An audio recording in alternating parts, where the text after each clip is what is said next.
Assalamualaikum warahmatullahi wabarakatuh.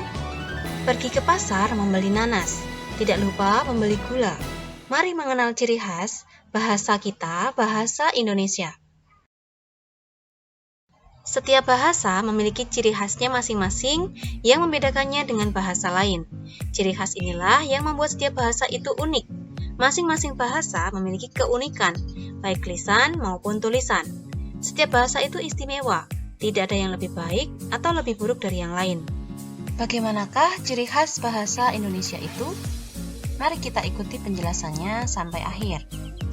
Ciri khas yang pertama, pelafalan bahasa Indonesia sama dengan alfabet. Jadi, huruf berfungsi sebagai lambang bumi dan pelafalannya tidak dibedakan. Berikut adalah pelafalan alfabet bahasa Indonesia. A, B, C, D, E, F, G, H, I, J, K, L, M, N, O, P, Q, R, S, T, U, V, W, X, Y, Z. Bahasa Indonesia memiliki keunikan dalam hal pelafalan alofon. Alofon artinya variasi pengucapan untuk satu huruf tertentu. Alofon muncul akibat posisi huruf yang berbeda, misalnya dapat ditemukan pada huruf I dan huruf U seperti pada contoh berikut ini. Huruf I memiliki dua alofon, yaitu dilafalkan I dan E. Jika huruf I terletak di awal kata, dilafalkan I, sedangkan jika terletak di belakang, dilafalkan E. Misalnya pada kata itik, I yang pertama dibaca I, sedangkan yang kedua karena berada di belakang, dibaca E. Sehingga pelafalannya menjadi itik, bukan itik. Titik, bukan titik, dan bilik, bukan bilik. Bunyi U juga memiliki dua alofon, yaitu dilafalkan U dan O. Jika huruf U terletak di awal kata, dilafalkan U, dan jika di belakang, dilafalkan O, mirip bunyi O. Misalnya pada kata gunung, bukan gunung, tetapi gunung, seperti ada O. Karung, seperti ada O, bukan karung.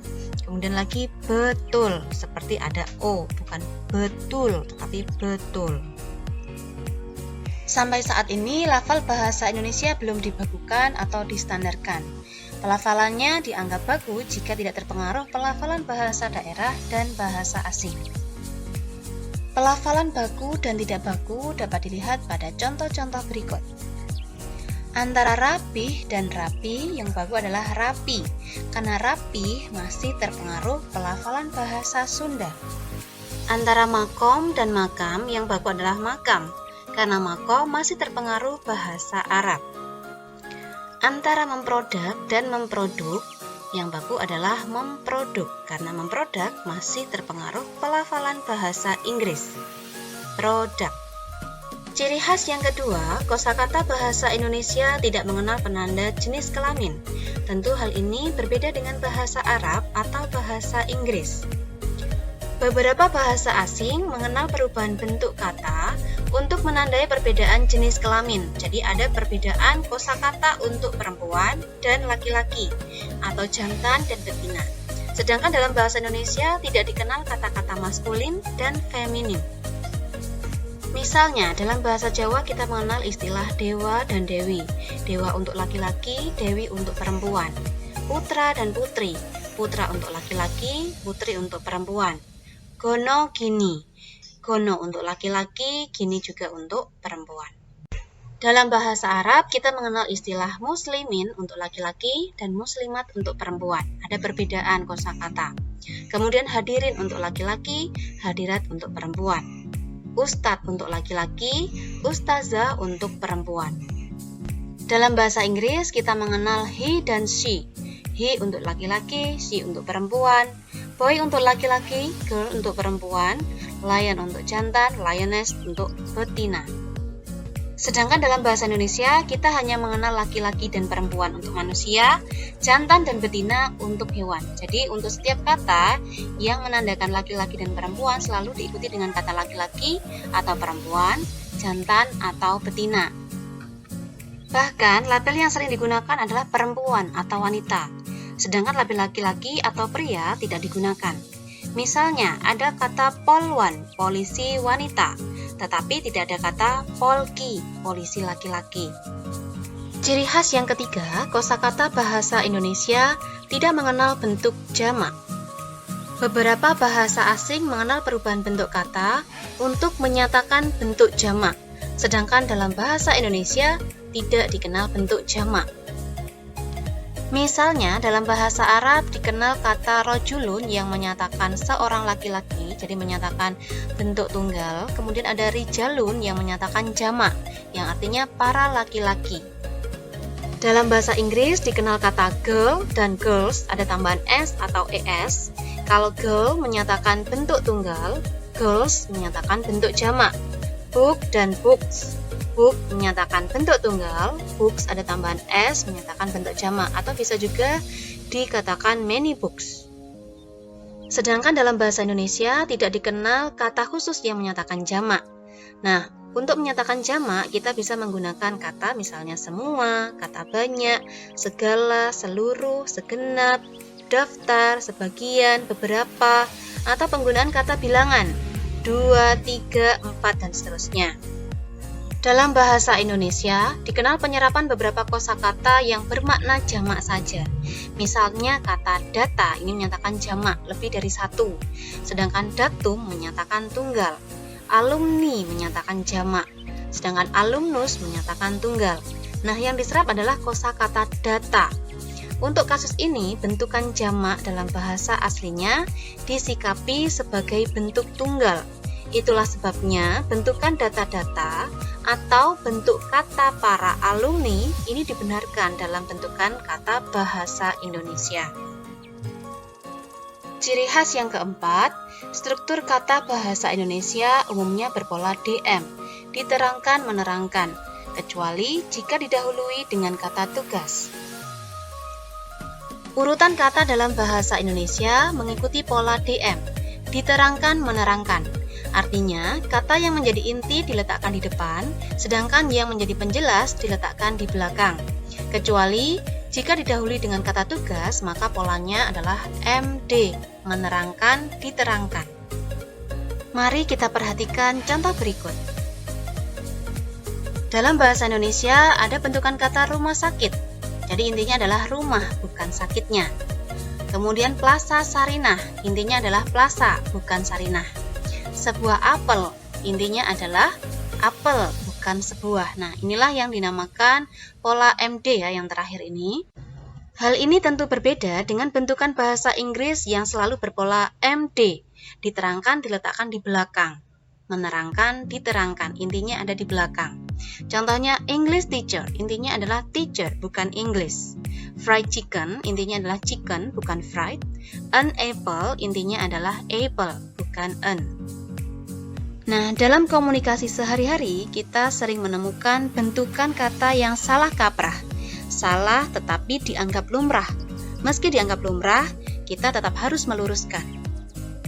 Misalnya bentukan kata pengusaha wanita. Kalau kita mengikuti pola DM, maka arti bentukan kata ini adalah pengusaha dalam bidang jual beli wanita atau pengusaha dalam hal wanita. Misalnya bentukan kata pengusaha wanita. Nah, intinya kalau kita menggunakan pola DM, intinya adalah kata pengusaha. Sehingga pengusaha wanita berarti adalah pengusaha dalam bidang misalnya jual beli wanita atau hal wanita. Hal ini sama dengan ketika kita menyebut seragam sekolah, maka intinya adalah seragam, bukan sekolah. Meja makan, intinya adalah meja, bukan makan. Maka pengusaha wanita, intinya adalah pengusaha, bukan wanita. Makna bentukan kata pengusaha wanita tentu tidak sesuai dengan yang dimaksud oleh penutur bahasa. Nah, supaya sesuai dengan yang dimaksud oleh penutur bahasa, bentukan kata ini perlu kita ubah menjadi wanita pengusaha. Polanya DM, intinya wanita.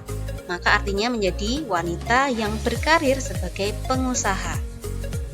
Ciri khas yang kelima, struktur kata bahasa Indonesia tidak boleh dicampur dengan bentuknya sebagai penanda milik atau posesif. Dalam bahasa Indonesia, bentuknya mengacu pada orang ketiga sebagai pengganti orang ketiga atau menyatakan milik orang ketiga. Misalnya dilihat pada kata berikut. Bukunya berarti buku milik dia.